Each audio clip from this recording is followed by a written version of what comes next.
बचपन से we all know about the ghost, but क्या हमने कभी उन्हें फिजिकली देखा है? The most probable answer is no. तो क्या वो एक्चुअल में एग्जिस्ट नहीं करते? वेल, ये एक डिबेटेबल टॉपिक है। कुछ लोग अग्री करेंगे कि वो एग्जिस्ट करते हैं, कुछ लोग अग्री करेंगे कि नहीं, वो एग्जिस्ट नहीं करते।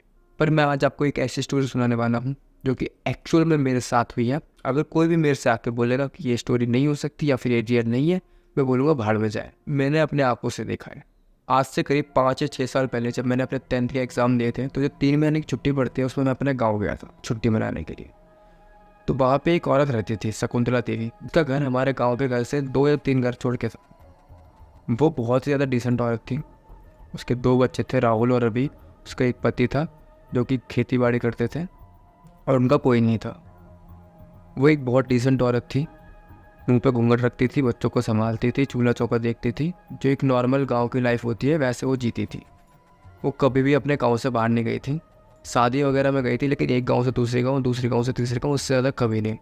मेरी दादी बताती हैं कि वो अजमेर गई थी जब वो 17-18 साल की थी। जब मैंने उन्हें देखा था तब उनकी एज 38-39 थी। एक दिन अचानक रात के 12 बजे सब बाहर बहुत ज़्यादा ज़ोर से चिल्ला रहे होते हैं, चिल्लम चिल्ली मची होती है। हम गेट खोलते हैं। 12 बजे एक्चुअली गांव में सब सो जाते हैं। तो एक दिन अचानक से रात के 12 बजे सब लोग ज़ोर ज़ोर से चिल्ला रहे होते हैं। बाहर से चिल्लम चिल्ली की आवाज़ आने लगती है, भगदड़ सी मची रहती है। तो हम लोग जल्दी से गेट खोलते हैं तो देखते हैं शकुंतला देवी के घर पे भीड़ है। तो हम लोग भी जल्दी से आते हैं देखने के लिए क्या हुआ वहाँ पे, क्या हुआ शकुंतला देवी को या फिर उसके बच्चों को या फिर उसके पति को। तो जैसे मैं वहाँ पे जाता हूँ तो देखता हूँ कोई उनके हाथ पकड़ रहा है, कोई उनके पैर पकड़ रहा है, और उन्होंने बहुत बुरी तरह से अपना मुंह ऐंठ रखा है और पूरे पैर को घुमा रही हैं और अपने फेस इधर से उधर कर रही है। कोई बोल रहा है कि पकड़ो इन्हें, कोई अपना जूता सुंघा रहा है, कोई कुछ, और बहुत ज़्यादा केओस मचा हुआ था। और मेरे से देखा नहीं जा रहा था उनका फेस, और उनका फेस देख के मैं बहुत ज़्यादा डर गया था और मैं जल्दी से पीछे हो गया। किसी ने उनके पैर पकड़ रखे हैं, कोई कह रहा है उनको मारो, कोई कह रहा है उनको जूता सूंघाओ, कोई कह रहा है उनको पकड़ो। तो ऐसे करके बहुत ज़्यादा भगदड़ मची हुई थी। कोई कह रहा था किसी को बुलाओ, ये करो, वो करो, पानी करो। थोड़ी देर बाद एक बहुत ही अनबिलीवेबल चीज़ होती है। वो औरत शकुंतला देवी, जिसको कुछ नहीं पता, जो कभी अपने गांव से बाहर नहीं गई, वो अरबी बोलने लग जाती है। अरबी, अरबी। अरबी लैंग्वेज कभी उसने सीखी नहीं है, ना कभी उसने बोला है, ना कभी उसे पता। अरबी लैंग्वेज के बारे में उसे कुछ नहीं पता, कुछ भी नहीं। How that's possible? कोई भी ऐसे कैसे कर सकता है? It's not possible. बट वो एक्चुअल में ऐसा कर रही थी और लोग, मैं इंक्लूडिंग, देख रहे थे। थोड़ी देर बाद गाँव के लोग एक मौलाना को बुलाते हैं। वो मौलाना आके उनसे 3 सवाल पूछते हैं। तुमको किसने भेजा है? तुम कौन हो? तुमने इन्हें क्यों पोजेस कर रखा है? वो अरबी में बोलता है कि मेरे को इसने भेजा है। किसी का नाम लेता है वो।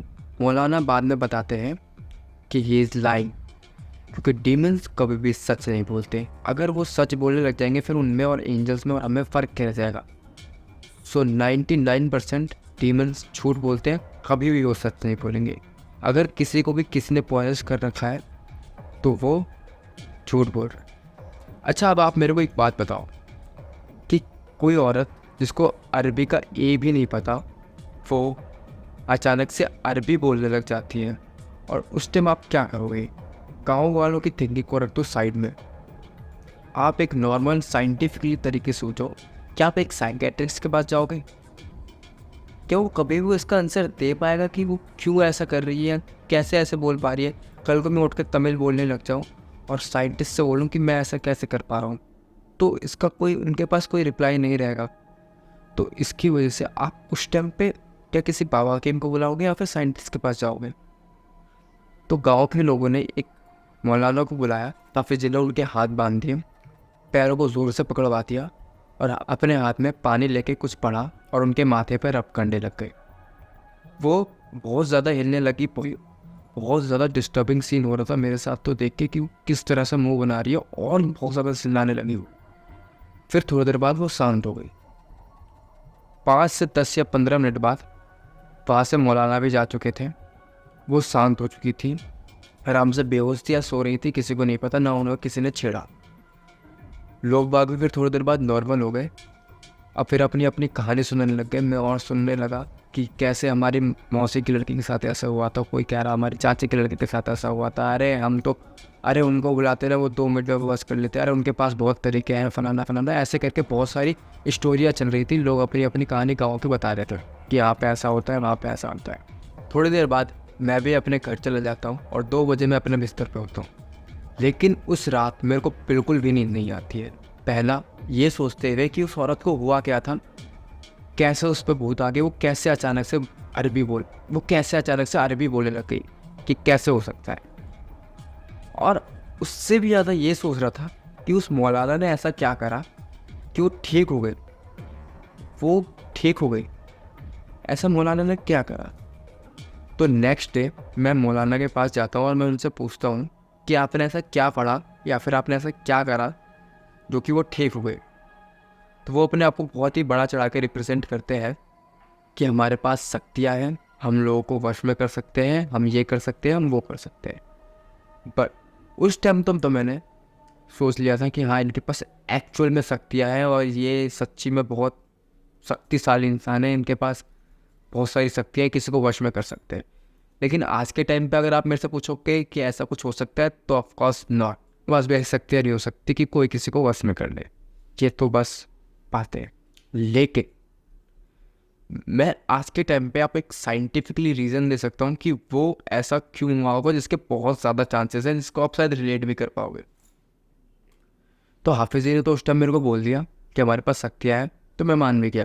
लेकिन फिर जब मैंने इसके बारे में थोड़ी सी रिसर्च करी आज के समय पे, तो ऐसा इसलिए होता है कि भूत, घोस्ट, डीमंस वगैरह नेगेटिव बहुत ज़्यादा होते हैं। अंधेरा, डार्कनेस, ये कभी भी पॉजिटिव लोगों के पास, पहली बात तो ये कभी पॉजिटिव लोगों के पास नहीं आएंगे और पॉजिटिव जगह पे भी नहीं जाएंगे।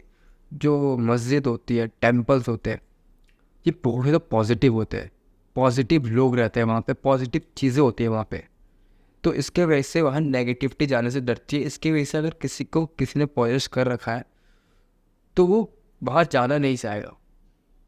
तो जो हाफिज़ ने करा, जो उस मौलाना ने करा, उनके हाथ में एक बहुत ज़्यादा पाक पानी था और उन्हें एक बहुत ज़्यादा पाक दुआ पड़ी होगी और फिर उनके माथे पर रब करा।